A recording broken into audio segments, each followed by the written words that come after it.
Dear Lady Love TV. Saving My Man, Untold Story. Tunghayan na po natin ang ikapitong bahagi. Hindi ko ipinahalata kay Kathy na nape-pressure ako sa ginagawa namin. 2 araw na lang kasi at talent show na namin. At madalas, hindi kami nakakapag-practice ng maayos dahil sa schedule naming dalawa.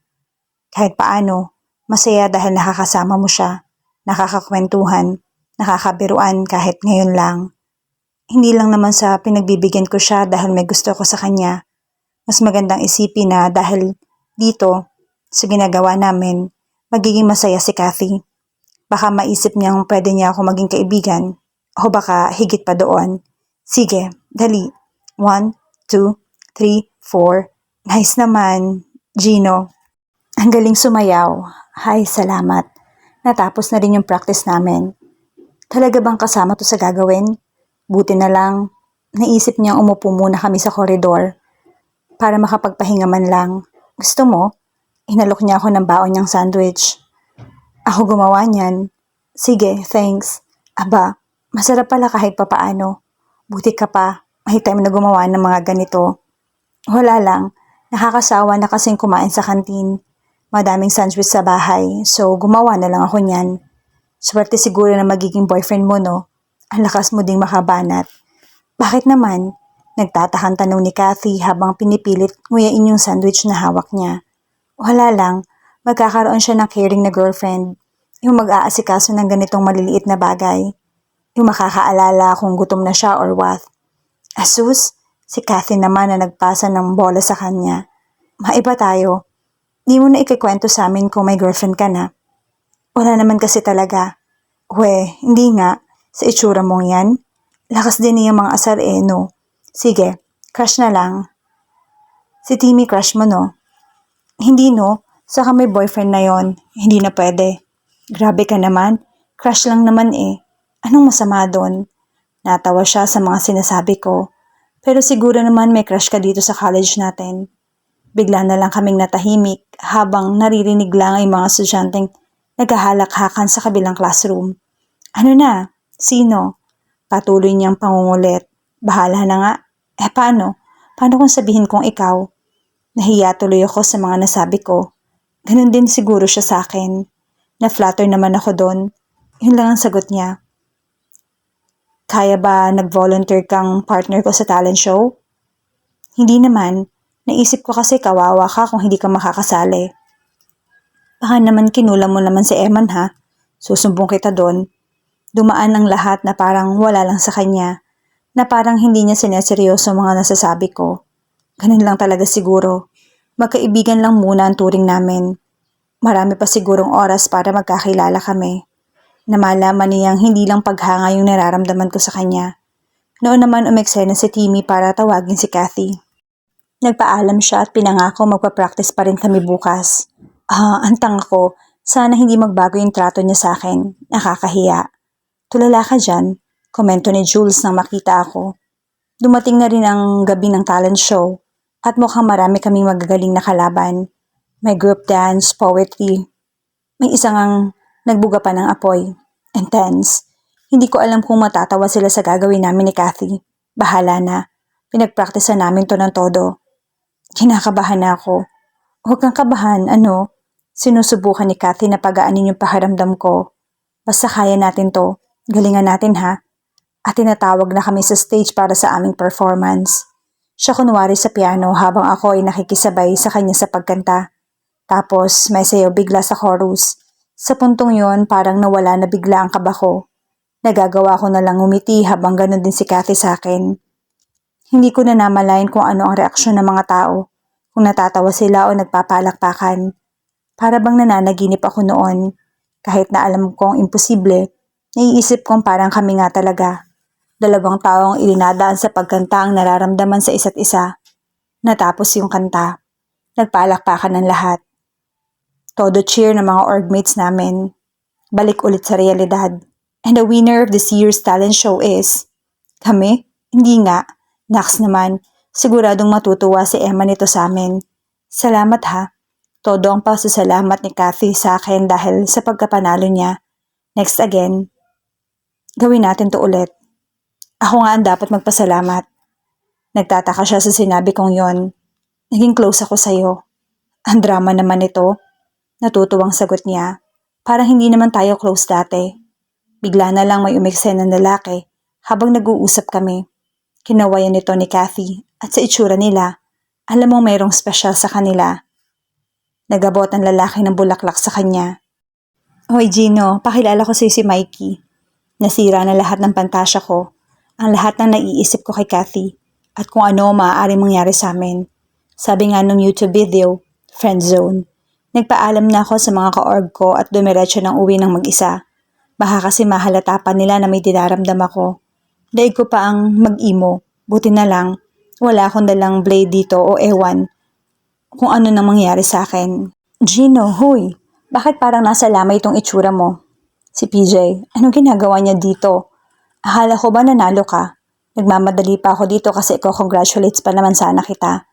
Nag-aalangan pa akong sabihin sa kanya kung ano nangyari. Busted ako. Condolence. Ano to, namatayan lang? Natawa ko. Ganun talaga minsan. Hindi mo mapipilit ang hindi pwedeng mapilit. Pwedeng maghintay ka pa at umasa. O kaya isipin mo na lang na madami pang iba dyan. Hindi mo alam may naghihintay na pala sa'yo. Nahihiya lang magsabi. Ang seryoso ng mga sinasabi niyang yon. Pero kahit paano ay gumaan yung pakiramdam ko. Ewan ko ba kung bakit bigla ko na lang siyang niyakap ng mahigpit. Aray naman, nasasakal na ako eh. Akala ko ba kuya mo ako? Buti na lang nandyan siya para damayin ako sa mga ganitong sitwasyon. Gaya ng ginagawa ko rin para sa kanya. Malay mo, pinagbiyak na bunga pala kami. Nagulat ako na absent si PJ sa tutorials nung araw na yon. Hindi naman niya nasabi na may irarun daw sila at kailangan niyang umattend ng rehearsal. Ako lang tuloy ang naiwang pwedeng mag-tutor. Hassle pa dahil puro high school students yung hawak niya. At hindi ako sigurado kung makakaya ko silang turuan. Ma'am, ano pong ipapatutor nila? Geometry. Naalala ko tuloy nung high school ako. Hindi ko talaga naging paborito ang geometry. Nakakainis para sa akin. Kasi alam ko naman talagang madali lang yon. Hindi lang talaga siguro magaling yung teacher namin. O baka dahil active ako sa extracurriculars noon. Kaya hindi ako nakakapasok sa mga klase niya. Ang masaklap. Kailangan ko ulit alalahanin lahat ng mga lessons sa trabaho ko. Mga ilang minuto pa dumating na ang mga magiging estudyante ko.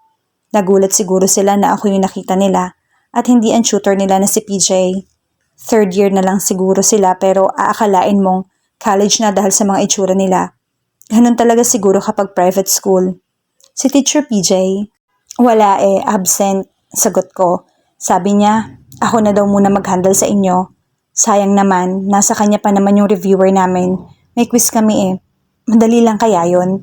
O siya, upo na kayo dyan. Di ako sanay mag-tutor ng geometry pero let's try. Siyempre, hindi mo naman pwedeng ipahalata sa estudyante mo na hindi ka eksperto sa tinuturo mo. Kunwaring hiniram ko lang yung libro nila at notebook.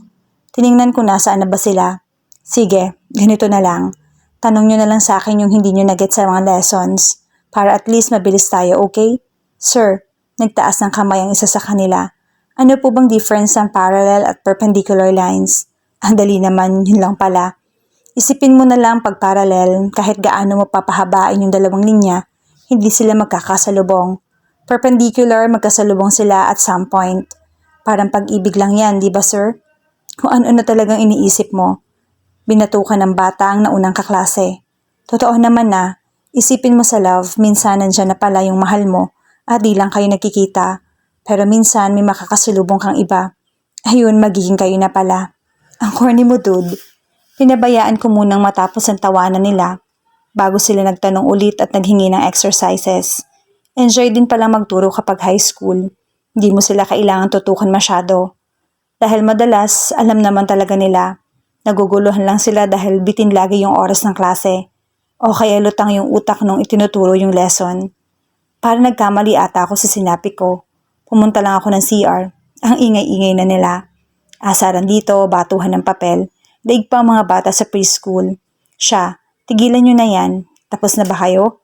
Siya kasi sir At nagsisihan na sila. Bumalik sila sa pagiging seryoso nung nandun na ako. Para tutukan sila. Tahimik lang ang lahat hanggang sa may nagtanong. Sir? Yes? Ano pong gagawin niyo kapag sinabi sa inyo ng best friend niyo na may gusto siya sa'yo? Wala naman atang masama doon. Sir, ang problema ko lang, lalaki din siya. Parang gusto ko atang matumbas sa kinauupuan ko. Hindi naman halata sa kanila na may mga ganun silang nararamdaman. Oo, all boys sila at Catholic school. Hindi na siguro ordinaryo iyon sa kanila. Halata sa kung gaano kadali para sa kanilang ikwento yon. Feeling mo hindi ka na komportable sa kanya? Medyo, hindi ko naman kasi alam na ganun yon. Sir, lakas nga maka-chicks nun eh. Baka naman masyado lang siyang close sa'yo kaya nasabi niya yon. Nakausap mo na ba siya ulit? Hindi pa nga eh. Awkward lang kasi. Classmates kami. Napaisip tuloy ako kung paano siya sasagutin. Ewan ko lang pero for me kasi, hindi naman kailangan may restrictions yung love eh. Kung love ka niya as a friend then why not? Huwag mong pabayaang iyon pa ang makasira ng friendship niyo, hindi ba? Kung mahal ka niya talaga, he would accept ano man yung isasagot mo sa kanya. Sir, nakaka-relate. Bumalik sila sa asaran. Ngumiti na lang ako at napaisip. Hindi pa talaga ako nakararanas na relasyon sa isang lalaki. Kaya siguro ang hirap niyang sagutin. Biglang naalala ko si PJ. Ano ba talagang meron sa amin? Magkatrabaho lang ba? Magkaibigan o higit pa doon? Sa akin, ayos na ako nakakasama ko siya sa trabaho at kaibigan ko siya. Pero hindi ko alam ano ba yung iniisip niya tungkol sa amin. Ayoko naman siyang paasahin dahil sigurado akong masasaktan lang siya. Sa ngayon, wala ako nadaramang espesyal sa kanya. Ewan, bakit ko ba naisip to? Hindi naman dapat maging issue kung straight ka o hindi, hindi ba? Total uso naman at mukhang tanggap naman na ng mga tao. Wala sigurong magiging pakialam ang mga tao kung susubukan ko man. Madami pa talaga siguro kaming kailangan linawin. Gabi na rin na makalabas ako ng center at nagsimula maglakad papunta sa sakayan. Bigla na lang may nakasalubong ako. Nakapambahay at helmet, sakay ng skateboard na kakaiba yung itsura. Gino, anong ginagawa mo dito? Si Jules lang pala. Di ako sanay na ganun yung itsura niya. Lagi ko siyang nakikitang naka-formal. Pauwi na ako. Galing ako sa tutorial eh. Wala namang gig, di ba? Next week pa yon. Tumawa siya. So dito ka lang pala sa bandang to nag-work. Ikaw, paano ka naman napadpad dito? Gabi na nagsiskateboard ka pa? Hindi to skateboard, longboard. Pasensya naman, hindi ko lang talaga alam. Nagtunog inosente tuloy ako. Hindi na ako updated sa uso. Alam ko na, kain ka muna sa amin. Hindi ko malaman bakit ang kinang nangiti niya ng oras na yon. Hindi pa ako nakakapunta sa bahay nila, kaya gusto ko ding dumaan. Pero gabi na kasi at siguradong hahanapin ako ni Lola. Baka kasi hanapin ako sa bahay. Minsan lang naman, sige na. Please, sige na nga. Minsan lang naman eh. At bigla na lang niyang isinuot yung helmet niya sa akin. Try mo Pinilit kong itungtong yung paa ko sa board at sakyan iyon, papunta sa kanila. Muntik pa ako matumba pero enjoy naman. Maginhawa Street. Mula sa simpleng karinderya hanggang sa high-end restaurants, hindi ka magsasawa sa dami ng pagpipilian mo. Kaya nga siguro maraming dumarayo dito kahit na medyo tago yung lokasyon nito. Napagod din akong sumakay sa longboard ni Jules punta sa bahay nila. Ayun tuloy, nagugutom na ako. Swerte siguro niya na dito siya nakatira. Kahit saan niya gustong kumain at tumambay, sige lang. Ang mas cool na malaman ko, may restaurant din pala sila na nakabubukas lang sa harap lang ng bahay nila. Saan ka pupunta? Tanong ni Jules na makita yung kapatid niya na palabas ng gate. Paki mo ba? Tumawa si Nick, ang kuya niya. Halos magkamukha nga sila at magkapareho ng ugali. Hindi mo aakalain na nagagawa nilang magkasundo. Punta lang ako sa barbershop. May gagawin. Di ka ba pupunta? May gig kaya ngayon dito. Nagulat na lang ako nang bigla akong tingnan ng kuya niya. Sa mata, sabay titig. Sino tong kasama mo?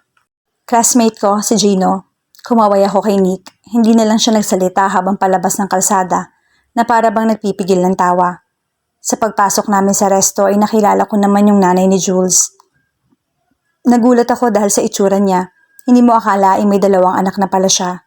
Naisipan lang daw niya yung negosyo para may tambayan ng mga kakilala nilang banda, authors at kahit mga politiko. Minsan daw dito sila nagmi-meeting habang sagot nila yung mga pagkain. Di gaya ng karaniwang restaurants, halata sa kanila kung ano sila bilang pamilya, yung pagiging aktivista nila, mga posters, lumang placards, litrato ng mga rally, at mga kilalang leaders. Ang wala lang siguro picture ng pamilya nila. Oo nga no, Wala akong nabalitaan tungkol sa kanila. Hindi rin naman nagkukwento si Jules sa akin. Saan nga pala yung tatay mo? Parang wala siyang picture dito. Sinagot niya ako na para bang may gusto siyang isekreto ko. Mahirap kasing i-explain eh. Sabihin na natin naghiwalay na sila. Sorry, dapat pala hindi ko na tinanong. Nakakahiya tuloy sa kanya. Ayos lang. Ganito kasi. Nagkakilala sina mama at papa nung nasa bundok pa sila. Komunista sila dati, tapos ayun, doon na kami pinanganak. Pero bakit sila naghiwalay? Ang alam ko, nung nahati yung mga communist nung 90s, umayaw na rin si mama. Tapos gusto niyang isama ni tatay ko sa grupong binuo nila. Hindi pumayag si papa, kaya ayun, naghiwalay sila. May balita ka ba kung nasan yung tatay mo? Ewan, ayaw na rin ipaalam ni mama kasi baka mas gumulo pa yung sitwasyon ng mga progressives. Saka para matahimik na rin kami. Hiniling ni Jules na isekreto ko yung napag-usapan namin na yon. Anong gusto mo? Bigla na lang nag-segue si Jules. Parang nawala tuloy ako sa wisyo at hindi ko siya nasagot agad. Ikaw na ang bahala. Nakakahiya, libre mo na nga eh. Wait lang. Dumiretso siya sa kusina at nagpakuha ng pagkain. Gusto mo ba ng pasta? Favorite recipe namin kasi yun dito. Blockbuster. I swear. At hindi nga siya nagkamali sa sinabi niya. Masarap, lalo na yung sauce. Nainggit tuloy ako ng kaunti kasi hindi ko man lamang naranasang may nagluluto ng ganito sa bahay. Simula na magkasakit kasi si lola ko, dagdag mo pa yung bano ako sa pagluluto. Tama nga lang siguro na may resto kayo dito. Bakit naman? Tanong niya. Wala lang, nasishare niyo yung mga family recipes niyo, kumikita pa kayo. May tambayan pa, lalo na sa mga classmates natin. Actually, ikaw pa nga lang yung nadala ko dito since nung nag-shift ako. Hindi nga, ang special ko pala sa lagay na yon. Soft opening pa lang kasi namin. Next time nga isama natin mga orgmates natin dito. Maybe sa finals or sa sem break. Ngumiti siya sa akin. Lumalim na ang gabi dahil unti-unti nang dumarating yung mga magpe-perform ng gabing yon. Teka, mukhang kilala ko tong isang may dalang gitara ah. Huy, tinapik ako ni Gino. Kaklase ko noon nung nasa Comsci pa ako. May banda pala siya. Hindi niya sinasabi. Uy, kumusta na? Long time no see. Oo nga eh. Ang gawa mo dito? Classmate ko kasi yung may-ari nito. Nilibre lang niya ako. Oh, si Jules? Classmate kayo? Kailan pa? Tawa lang siya ng tawa. So it means nag-ship na rin sa public odd? Yeah, masaya nga eh. Oo, masaya doon. Good for you. Sige, set up na muna kami ha. Wait, pahingi ng number mo. Sa pagbalik ni Jules bumalik ulit kami sa usapan. May dala pa siyang ice cream para sa dessert. Ha, masyado niya na ako nitong binubusog. Masarap naman eh.